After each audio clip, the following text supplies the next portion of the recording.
میرے نبی صلی اللہ علیہ وسلم کے دین کی مدد کے لیے، رسول اللہ کی عزت کی حفاظت کے لیے، رسول اللہ کی ناموس اور ختم نبوت کی حفاظت کے لیے اپنی زبانوں کو کھولو اور اس کو بیان کرو۔ اگر کسی نے مذہب کے نام پر باہر نکلنے کی کوشش کی، حوالات میں بند کیا جائے گا، پرچے کیے جائیں گے، سزائیں دی جائیں گی۔ جرم کیا ہے؟ جرم یہ ہے کہ یہ وہ لوگ ہیں جو رسول اللہ کے دین کے لیے بولتے ہیں، یہ وہ لوگ ہیں جو رسول اللہ کی عزت و ناموس کے لیے بولتے ہیں۔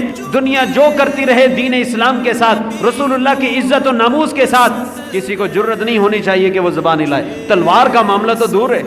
اسی آیت کریمہ کا اگلا حصہ، لِتُؤْمِنُوا بِاللَّهِ وَرَسُولِهِ، تمہیں چاہیے کہ تم اللہ اور اس کے رسول پر ایمان لاؤ۔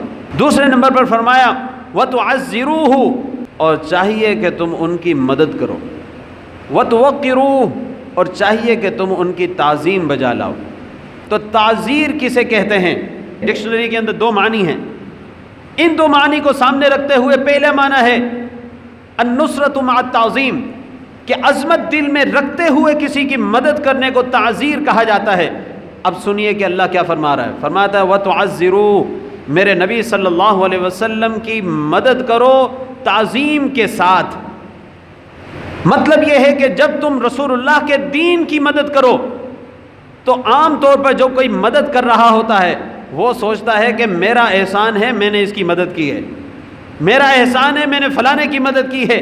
اللہ فرماتا ہے کہ میرے نبی کی مدد کرو تعظیم کے ساتھ، مطلب تمہارے دل میں یہ خیال ہو کہ مدد میں کر رہا ہوں رسول اللہ کے دین کی، یہ رسول اللہ کا احسان ہے کہ مجھے توفیق عطا فرمائے، میرا احسان نہیں کہ میں رسول اللہ کے دین کی مدد کر رہا ہوں، بلکہ یہ رسول اللہ کا احسان ہے کہ آپ نے مجھ سے اپنے دین کی مدد لی۔ یہ اللہ کا احسان ہے کہ اللہ نے مجھ سے اپنے دین کی مدد لی۔ تو صحابہ کرام ہوں یا بعد کے علماء کرام ہوں، وہ جب دین کی مدد کرتے تو یہ نہ سمجھتے کہ ہم نے دین کا بڑا دین پر احسان کیا ہے، ہماری خدمات ہیں دین کے لیے، نہیں، وہ کہتے ہیں کہ اللہ اور اس کے رسول کا بڑا احسان ہے کہ ہم سے دین کی خدمت لے لی۔ یہ ہے تعزروا کا ایک معنی۔ اور دوسرا معنی تعزروا کا النصرۃ باللسان والسیف، کہ زبان کے ساتھ مدد کرنے کا موقع آئے تو زبان کے ساتھ مدد کرو، اور تلوار کے ساتھ مدد کرنے کا موقع آئے تو میرے نبی کی اور میرے نبی کے دین کی تلوار کے ساتھ مدد کرو۔ زبان کے ساتھ مدد یہی ہے کہ جب دین کے اوپر دشمن اعتراضات کر رہے ہو، دین کی تعلیمات کا مذاق اڑایا جا رہا ہو، دین کی تعلیمات کو رد کیا جا رہا ہو، اس وقت ضرورت ہوتی ہے کہ ان کے دلائل کو دلائل کے ساتھ رد کیا جائے، زبان کے ساتھ ان کی باتوں کو رد کیا جائے۔ تو رسول اللہ صلی اللہ علیہ وسلم کے دین کے حوالے سے اللہ فرما رہا ہے وَتُعَزِّرُوا، جب ضرورت پڑے اپنی زبانوں کو بند نہ رکھو، میرے نبی صلی اللہ علیہ وسلم کے دین کی مدد کے لیے، رسول اللہ کی عزت کی حفاظت کے لیے، رسول اللہ کی ناموس اور ختم نبوت کی حفاظت کے لیے اپنی زبانوں کو کھولو اور اس کو بیان کرو۔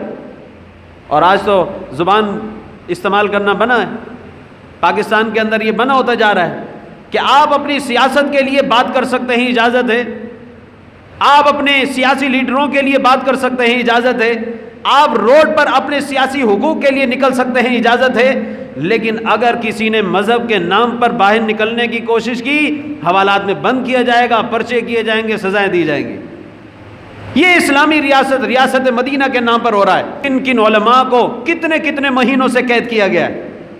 عدالت کہتی ہے کہ ان کے اوپر کوئی جرم ثابت نہیں ہوا، رہا کرو، حکومت پھر اپنی اختیارات استعمال کر کے قید میں ڈال دیتی ہے، پھر پیشیاں، اس کے بعد پھر عدالت کہتی ہے بھائی کوئی کیس ہی نہیں ہے تو رہا کرو، حکومت اس کو دوبارہ کسی کیس کے اندر ڈال دیتی۔ جرم کیا ہے؟ جرم یہ ہے کہ یہ وہ لوگ ہیں جو رسول اللہ کے دین کے لیے بولتے ہیں، یہ وہ لوگ ہیں جو رسول اللہ کی عزت و ناموس کے لیے بولتے ہیں۔ تو حکومت کا قانون یہ ہے، ان کی مرضی یہ ہے کہ ہم جو کرتے رہیں، دنیا جو کرتی رہے دین اسلام کے ساتھ، رسول اللہ کی عزت و ناموس کے ساتھ، کسی کو جرت نہیں ہونی چاہیے کہ وہ زبان ہلائے۔ تلوار کا معاملہ تو دور ہے، تلوار استعمال کرنے کی تو بات ہی نہیں آئی، ابھی تو زبان سے بولنے پہ پابندی ہے کہ تم دین کے نام پر اپنی زبان کو نہیں ہلا سکتے۔ یہاں پر اللہ اپنے محبوب صلی اللہ علیہ وسلم کو بھیجنے کے بعد امت کو جو درس دے رہا ہے، فرمایا کہ میں نے اپنے نبی کو بھیجا ہے شاہد بنا کر، مبشر بنا کر، نذیر بنا کر، تو اے انسانوں اب تمہارے لیے پیغام ہے، لِتُؤْمِنُوا بِاللَّهِ، میرے نبی پر ایمان لاؤ، اللہ پر ایمان لاؤ، رسول پر ایمان لاؤ، وَتُعزروہ، اور میرے نبی کی مدد کرو، زبانوں کے ساتھ بھی، تلواروں کے ساتھ بھی، وَتُوَقِّرُوہ، اور میرے نبی کی تعظیم بجا لاؤ۔ یہ تو قرآن نے بیان فرمایا۔